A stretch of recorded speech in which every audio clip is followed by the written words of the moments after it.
एक अफसोसनाक वाकया जो पेश आया कल, एक बार फिर हम देख रहे हैं कि टारगेट किलर सरगर्म हो गए हैं और हम रिलेट कर सकते हैं उससे। बिल्कुल मुख्तलिफ वाकयात हुए। जैश ए मोहम्मद मसूद अजहर, उनका वो जिगरी दोस्त, बहुत ही चड्डी बड्डी हमजोलिया यार, जिसका नाम है दाऊद मलिक, आज उनको 72 करोड़ के पास पहुंचा दिया है। माशाअल्लाह माशाअल्लाह माशाअल्लाह। ये कहा गया है कि हालिया हाई प्रोफाइल टारगेट किलिंग के पीछे भारतीय खुफिया एजेंसी रॉ मुलविस है, जबकि भारतीय खुफिया एजेंसी रॉ जो है वो कौम परस्त जमातों जो कि कलअदम है उनके जरिए कार्रवाई कर रही है। आज उनको अज्ञात हमलावरों ने ठोक डाला, पीट डाला और निपटा डाला। इस वक्त आपका सबसे दो इशू है पाकिस्तान के सबसे बड़े, इकॉनमी और दहशतगर्दी। जब वो जन्नत जाएंगी तो वहां पर जन्नत में जो 72 उड़ेंगे उनकी शॉर्टेज तो नहीं हो जाएगी। हमने काफी दिन से प्रोग्राम में हमें ये कहने का मौका नहीं मिला था कि ये सब राह की साजिश है, तो अब हमें ये मौका मिल गया है कि ये राह की साजिश है। चलिए कोई बात नहीं, पड़ोसी के घर में भी सफाई हो रही है तो उसमें कोई बुराई नहीं है, क्योंकि इन्होंने कहा हम तो लड़ ही नहीं रहे। हाँ जी, ये तो मुजाहिदीन है। चले, ये तो फिर मुकद्दर है, मेरा ख्याल है यही किस्मत है हमारी। पिछले कौन सा नई बात है, कोई ये जो भी दो नंबरियां कर रही कुछ भी नहीं, 76 साल से हो रही है। जो इन लोगों को 72 उरों के पास पहुंचाने का काम करे, इतना नेक काम कर रहे हैं अज्ञात हमलावर, इन अज्ञात हमलावरों की जय हो। भाई आप लोगों को 72 उरों के पास जाने की एकदम तलब मची रहती है और ये लोग आपको 72 उरों के पास भेज रहे हैं, जन्नत में भेज रहे हैं।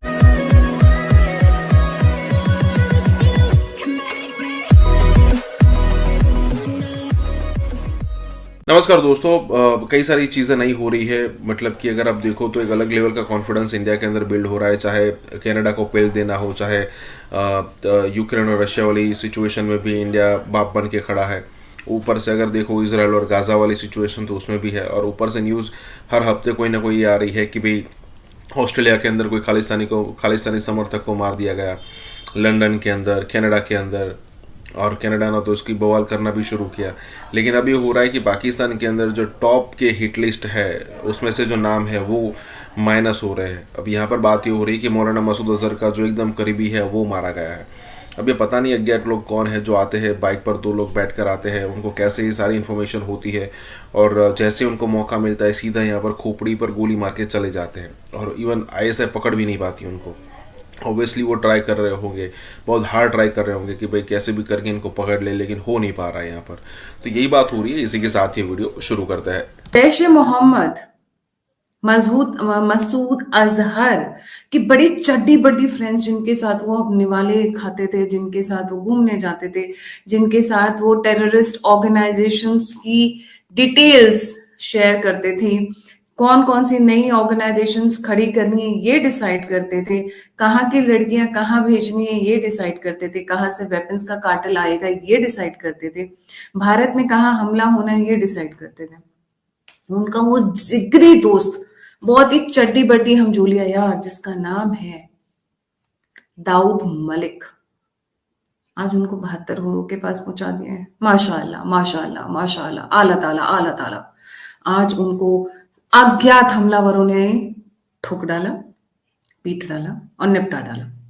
उसकी फोटो दिखाना चाहूंगी क्योंकि बहुत रेयर फोटो मिली है उनकी कि किस तरीके से गोलियां लगने के बाद वो धाराशायी हुए। अब मैं बस यही जानना चाह रही थी कि जब वो जन्नत जाएंगी तो वहां पर जन्नत में जो 72 उड़ेंगे उनकी शॉर्टेज तो नहीं हो जाएगी, क्योंकि ये तो बहुत बड़े वाले, इन्होंने तो बहुत सारे ईमान के काम किए थे, छोटे मोटे नहीं किए थे उन्होंने। ये बालाकोट स्ट्राइक जब हुई थी उस वक्त इनकी इतनी किस्मत अच्छी थी कि स्ट्राइक से एन वक्त पहले ये किसी परिचित के घर चले गए थे, नहीं तो तभी ये 72 उरों के पास पहुंच जाते। In fact they should be thanking the Indian society, the Indian community, या फिर अज्यूमली जो फ्रेंड्स ऑफ इंडिया है, या फिर वो लोग जो इन लोगों को 72 उरों के पास पहुंचाने का काम करे, इतना नेक काम कर रहे हैं अज्ञात हमलावर, इन अज्ञात हमलावरों की जय हो।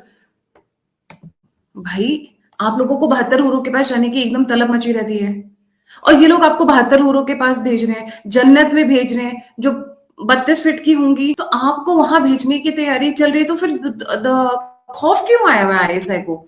मुझे तो लगता है ISI को या अज्ञात हमलावरों को हायर कर लेना चाहिए कि भाई इनको भेजो, 72 उरों की गोद में ले जाकर बिठाओ, जन्नत के दर्शन कराओ, वहां पर घुमाओ फिराओ। धरती पे तो कुछ नहीं रखा है, बकवास है धरती, बक। क्या फायदा यहाँ रहने का? वहां जाना चाहिए ना 72 हूरों के पास में, जन्नत में, जहां पर खुद आला ताला माशाअल्लाह वो अंगूर का रस पिलाएंगे एकदम नवाबी स्टाइल में। तो यहाँ क्यों रहना यार? इन लोगों को तो थैंक यू बोलना चाहिए इन अज्ञात हमलावरों को। फालतू में रोना धोना मचा रखा है आईएसआई ने। रोज रॉ की साजिश, रॉ की साजिश और रॉ की साजिश सोशल मीडिया पे नैरेटिव शुरू कर रहे हैं। पक, गलत बात है, ऐसे नहीं होना चाहिए। आप लोग को थैंक यू बोलना चाहिए। हम इतना नेक काम कर रहे हैं, ये जो भी कर रहे हो, आई मीन आप समझ सकते हैं मेरी फीलिंग्स को। इस वक्त आपका सबसे दो इशू है पाकिस्तान के सबसे बड़े, इकॉनमी और दहशतगर्दी। इस जो एक्सरसाइज ये की जाए, उसका कोई रिलेशनशिप है दहशतगर्दी और इकॉनमी के साथ? कोई इसका रिलेशनशिप हो?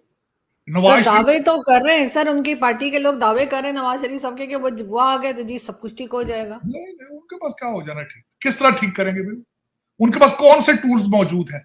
सबसे बड़ी मैं बात आपको बता दूं, वो पहले अपनी फैमिली में सारी टिकट बांटते हैं, सारी पोजीशनें अपनी फैमिली में बांटते हैं, फिर किसी को बाहर देखते हैं। बल्कि यहां तक उनको कोई भी कश्मीरी ना मिले तो फिर किसी को देते हैं। आपको याद होगा जब इन्होंने एक दफा एक आर्मी चीफ को बनाया था, वो भी भट्ट साहब थे।